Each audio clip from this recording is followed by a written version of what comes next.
Ladies and gentlemen, I have another one for you. It's a bit heartbreaking, but this happens all the time now. Crash and burn, self deletion, and it's just not worth it over a female. This young man married this woman. She was a nurse, and she happened to have an affair with one of the doctors that she worked with at the hospital. And mind you, they're warning guys all the time to stay away from nurses. But mind you, I'm in the healthcare myself. I work directly with nurses and doctors. And I could tell you a lot of this doesn't really happen too often. Not saying it doesn't happen at all, but where I work at, it's really busy and I work day shift. So a lot of this is not even really going on. But let's take a look at what's going on.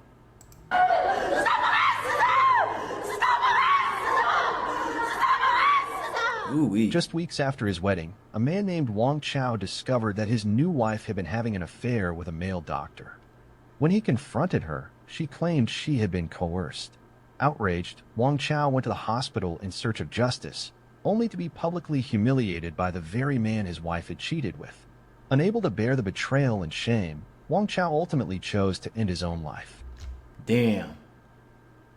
That's crazy. All over a cheating wife. Now, had it been the other way around, women don't kill themselves when they're cheated on because a lot of times they already had somebody else they were dealing with in the first place. Wang Chao, born in 1999 in Chenan County, Hangzhou, Zhejiang Province, came from a single-parent household.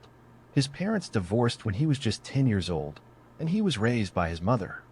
To relatives and friends, Wang Chao was known as a bright, polite, and responsible boy who displayed a maturity far beyond his years. His family had high hopes for his future, and he lived up to their expectations. After excelling in his studies, he went on to attend Hangzhou Normal University. It was during college that he met and fell in love with a classmate named Mao Linying. After graduation, Wang Chao began working at a bank in Shaoshan, Hangzhou, in August 2022. Mao Linying became a nurse at a prestigious Grade A hospital in Shihu District, Hangzhou. When the couple began discussing marriage, Mao Linying's parents demanded a bride price of 300,000 yuan. There we go with the damn bride price. In the result of what? The husband's death.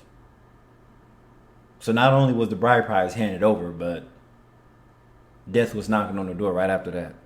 And insisted that Wang Chao marry into her family, a request that upset Wang's parents deeply. Oh. Traditionally, such demands are seen as contradictory, as a man joining his wife's family would not typically be expected to pay a bride price. Despite his parents' opposition, Wang Chao insisted on marrying Mao Linying. In the end, his family relented. I mean, I like how they wrapped up all the dollar bills like that. Like nuggets. On January 15, 2024, Wang Chao and Mao Linying were officially married. Okay. After the wedding, Wang Chao wholeheartedly devoted himself to his roles as husband and son-in-law. He poured nearly all his earnings into improving the lives of Mao Linying and her family, buying expensive furniture, clothes, and gifts. His online shopping history was filled with purchases for his wife and in-laws, yet he hardly spent anything on himself. Not long into their marriage, Mao Linying frequently claimed to be working late, often staying overnight at the hospital or a colleague's home. Wang Chao, trusting her completely, showed only concern and care. However, on the morning of July 29, 2024, while transferring data from his wife's old phone to a new one, Wang Chao accidentally uncovered explicit videos and flirtatious messages between Mao Linying and Liu Jijun. Back shots. And see, understand something. I keep hearing, people say the funniest things. There's all kind of quotes and memes online, right? So they're saying, whatever girl you're talking to, there's a guy that has back shots of her in his phone. Might be true, maybe not true, but in this case, they were only married not even half a year, and he already busted her cheating. I'm like, damn, it's a fresh marriage. She was cheating the whole time, probably. But for some reason, that doctor probably didn't want to marry her. He probably just wanted to sleep with her. A cardiothoracic surgeon at her hospital. The records showed they had repeatedly booked hotel rooms together. Heartbroken but hoping for an explanation, Wang Chao confronted his wife. She claimed she had been coerced by Liu Jijun. Trusting her, Wang Chao drove to the hospital in the middle of the night, trying to defend her honor. At the hospital, Wang Chao confronted Liu Jijun. The confrontation quickly escalated, But Liu remained arrogant and even dared Wang Chao to call the police. Following an investigation, the authorities informed Wang Chao that Mao Lining had not been coerced. It had all been consensual. Devastated by yet another lie, Wang Chao left the hospital in shame and confusion. He could not understand why his wife would choose a much older, divorced man over him. Despite his anguish, Wang Chao still hoped to salvage the marriage. I mean, that's a simple answer. Older men have more advantage than younger men, especially when it comes to this. Older men have more wisdom in everything. So basically, he probably made her feel things that Wang Chao couldn't. And yeah, just remember that there's always another guy that could steal your wife or girlfriend. And that's what happened in this case. And he just couldn't stomach it, I guess. His mother advised him not to rush into divorce and encouraged him to try communicating with Mao Lining. What? Wang Chao took leave from work and traveled with Mao Lining to Zhoushan, a place full of memories from their courtship. Just when he had decided to forgive her, he discovered that she was still in contact with Liu Jijun. Furious, he took her phone and confronted Liu directly, only to be met with cruel mockery. Liu even sent him another explicit video of himself and Mao Lining. The double betrayal broke Wang Chao entirely. In the early hours of August 2nd, Wang Chao left a suicide note for his wife. In it, he expressed his enduring love for her and regret that he hadn't punished Liu Jijun. Even after everything, he didn't blame her. His words were filled with sorrow and longing, expressing a hope to reunite in another life. All right, I'm going to say this, guys. Don't do this shit. Don't. You don't owe no explanation for anything. Just walk away. Walk away through the fog.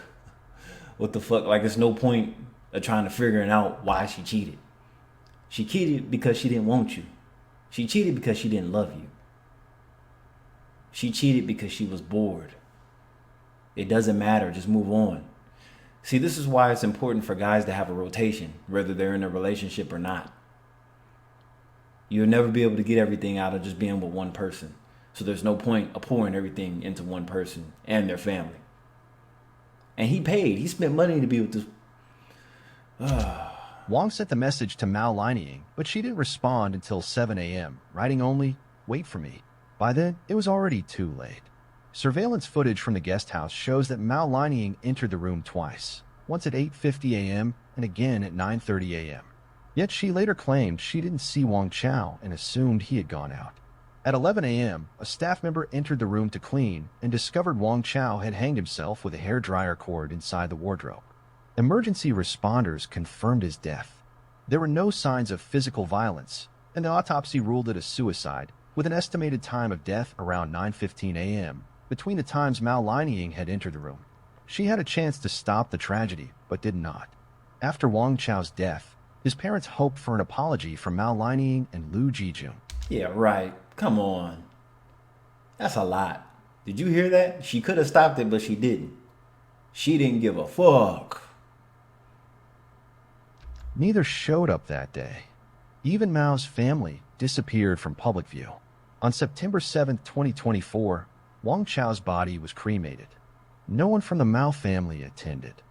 It wasn't until September 23rd, under immense public pressure, that Mao Lining's father reluctantly agreed to meet with Wang Chao's family. Wang's parents demanded an apology and a compensation of 1 million yuan. The Mao family refused. As a result, Wang Chao's parents filed a lawsuit against both Mao Lining and Liu Jijun. Really? What was that supposed to do? Like, they really just gonna hand it over like that? What kind of world are people living in? These are personal issues. Never marry a nurse. That was the exact statement from a man who recently came to me. And see, that's the thing. Remember at the beginning of the video I said that? See, there's a difference between a regular staff nurse and you got the travel nurse that's always across the country in different hotels and everything. Those are the ones that you stay away from, the travel nurses. Now, for the regular staff nurses, I can't really confirm that they're really like this.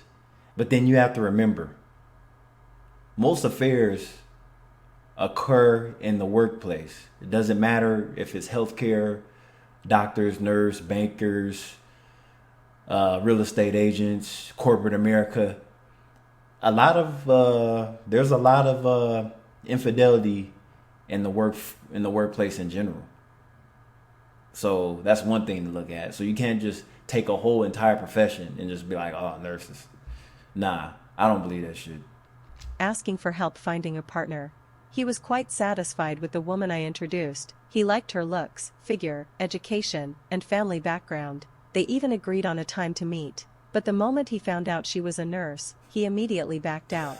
He messaged me, saying, "Forget it. I've been too busy lately anyway." I curious about what had changed. He replied, "I just don't want to date a nurse. I've heard too many stories about their personal lives being..." Me too. I'm hearing too much horror and trauma stories from people that have been, well, not even from people that have been with nurses. They just put them high up on the pole to avoid. But I'm like, it goes way beyond that. It's nurses, the flight attendants, hairdressers, just anybody that works in the service industry. I don't know. It's just kind of weird. But then you notice how massage therapist never comes up, but whatever. Messy. I know someone whose wife was a nurse. She cheated on him with a doctor. Damn. I tried to explain that not all nurses are like that you can't generalize an entire profession based on a few cases. But he stood firm, insisting that the nursing profession has a higher rate of infidelity. 我被一个找我咨询二婚问题的大哥上了一课。 I recently got schooled by a man who came to me for advice about remarriage. Uh-oh. You know, I had posted a video before where I talked about certain professions, especially the ones where women tend to cluster, and I said, if you can avoid marrying someone from these professions, maybe do. I mentioned what people call the 3 professions men shouldn't marry: nurses, kindergarten teachers, and women who work at banks. This is the first time I've heard banks and kindergarten teachers. Now, school teachers in general, especially middle school and high school, the ones, damn. And you see it on the news all the time. The female teachers are always getting busted sleeping with their students. I think it's more of that going on than with nurses screwing the doctors. Now, way back in the day, I think it was more common for nurses to sleep with the doctors, especially in the military. If you was a nurse in the military, then you was probably doing a lot of shit. But but in a general hospital, day shift, working an 8-hour shift, and you don't work directly with the doctors like that, then no. At least not where I'm at. I'm not saying it doesn't go on at all, but I'm just saying a lot of these women, these nurses that have been at the same job for 20, 30 years at the same hospital, a lot of times they're not doing that, and they have a family and husband of their own. So, I don't know. Well, this man wasn't impressed. He told me my take was way too shallow and incomplete. And you know what? He didn't just criticize, he actually took the time to break it down for me in detail. His explanation really hit home, and honestly, it was far more insightful than what I said. Here's what he shared. He said, "Think about it, most kindergarten teachers either start studying the profession right after middle school or choose it in high school because they didn't do well academically. Ooh. That means their exposure to the outside world tends to be limited." According to him, many who end up in this field were already difficult to manage at home. Whoa. We're talking about girls who skipped school, dated early, formed cliques, maybe even had abortions or spent time partying in clubs. Of course, not all kindergarten teachers are like this. There are good girls in every profession, but he believes a significant portion come from that background. He That's crazy. even mentioned that the crowd working in kindergartens overlaps surprisingly often with those working in nightlife settings like KTV lounges and hostess clubs. He said he's met people who run both kindergartens and KTVs at the same time. As for nurses, his point was this: they often do overnight shifts with male doctors. And when it's late, the world quiets down, and boundaries start to blur. He shared a story about a department head who once boasted about groping every nurse in his unit.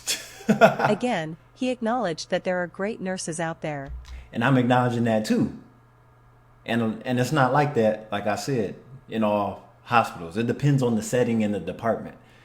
However, you have to realize that in most hospitals, there are sleep rooms for the doctors that work overnight. So it just really all depends. You have your day shift nurses, you have your evening shift nurses, and you have your night shift nurses. Now, like this woman said, there's a lot that dwindles down at night. You could get away with a lot of shit at night. Like, let's say you're a CNA and you need to watch a patient that's put on a psych hold by the doctor. You could basically just close the door and just sleep in the room with the patient to make sure that they don't hurt themselves or anything.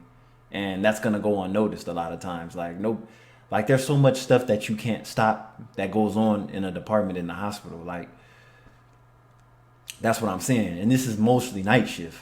On day shift, there's too much going on. You will get caught doing some fuck shit on day shift. You forget about all the admin people that are there and everything. So no, I could confirm that this doesn't go on as much that is being said. But like kindergarten teachers, many who went into nursing schools had few academic alternatives. Some went to vocational health schools not because they had a passion for medicine, but because they didn't have better options. That said, he did mention that in top-tier hospitals, many nurses now need a university degree, so not all nurses come from the same background. Thank you. Then there's Stereotypes. the stereotype about women in banks. I had previously mentioned the issue of materialism and comparison in that field, but he said that's just the surface. The deeper issue, he said, lies in client acquisition, especially when it comes to landing big clients like corporations or government accounts. These women often have to entertain clients, which includes drinking and karaoke. He said many end up drunk, fighting with their husbands, or even getting divorced. Of course, there are respectable bank employees who just do their job. But usually, those women don't climb very high in the system.